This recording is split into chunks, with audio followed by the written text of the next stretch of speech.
Hey everyone, this is Jose with eXp Realty, and I want to talk to you today about probate and, in particular, conservatorship. Now, this is part of estate planning, and this can trip people up because people often think about probate in the sense of someone passing away.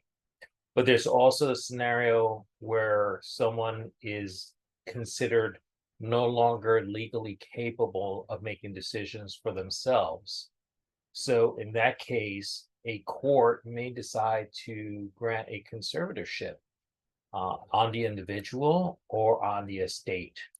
So, for example, um, your grandmother um, has dementia and she's having problem remembering things, problem making decisions.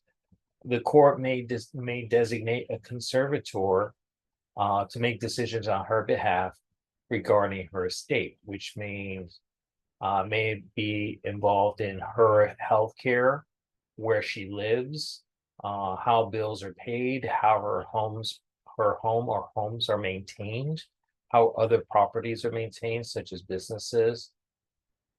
This can get into a very uncomfortable situation, particularly if it's not planned for ahead of time, because then the court has to move quickly in the best interest of the individual and in the best interest of all parties, individual heirs, um, what have you.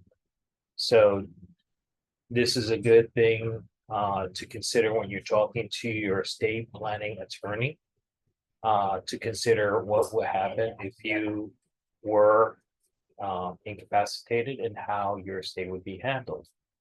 If you need a resource, scan the QR code and I can get you some resources.